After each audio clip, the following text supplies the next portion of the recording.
ব্রিটেনে ডিঙ্গি নৌকায় প্রবেশ করা অভিবাসন প্রত্যাশী বা রিফিউজিদের ব্রিটেনে স্থায়ী হওয়ার সুযোগ একেবারে বন্ধ করতে চায় লেবার সরকার। এই সংক্রান্ত ঘোষণায় সরকার বলেছে, কোনো ব্যক্তি নৌকাযোগে ঝুঁকি নিয়ে কিংবা লরিতে লুকিয়ে যদি ব্রিটেনে প্রবেশ করে তাহলে তার ব্রিটেনে স্থায়ী হওয়ার যে কোনো আবেদন খারিজ করে দেওয়া হবে।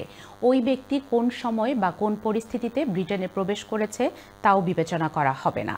সেই হিসেবে সরকারের এই ঘোষণার আগেও যারা অবৈধ পথে ব্রিটেনে প্রবেশ করেছে তাদের কোনো আবেদন গ্রহণ করা হবে না। হোম অফিস এক বিবৃতিতে বলেছে, সরকারের ঘোষণা অনুযায়ী যে কেউ ব্রিটেনে অবৈধভাবে প্রবেশ করলে তার স্থায়ী হওয়ার আবেদন সরাসরি বাতিল করা হবে।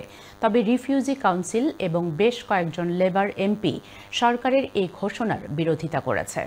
আগে যে কোনো রিফিউজি ব্রিটেনে প্রবেশ করলে 10 বছরের মধ্যে তাকে স্থায়ীভাবে থাকার অনুমতি দেওয়া হতো, কিন্তু সরকার ঘোষিত নতুন নিয়ম অনুযায়ী ভিসা ছাড়া কেউ ব্রিটেনে প্রবেশ করা দণ্ডনীয় অপরাধ।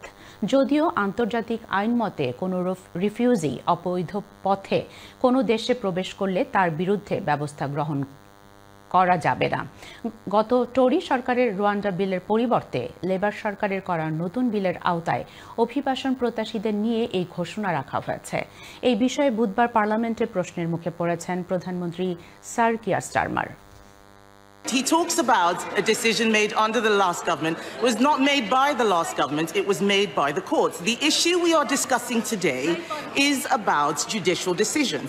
We cannot be in a situation where we allow enormous numbers of people to exploit our laws in this way. I've already said the Home Secretary has already got a team working on closing this loophole. We don't need to wait for that.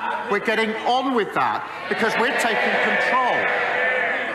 They lost control of immigration. We had nearly 1 million people come into this country, had an open borders experiment. On a Monday of this week, they voted against increased powers to deal with those that are running the vile trade of people smuggling. Same old Tories, open borders, empty promises.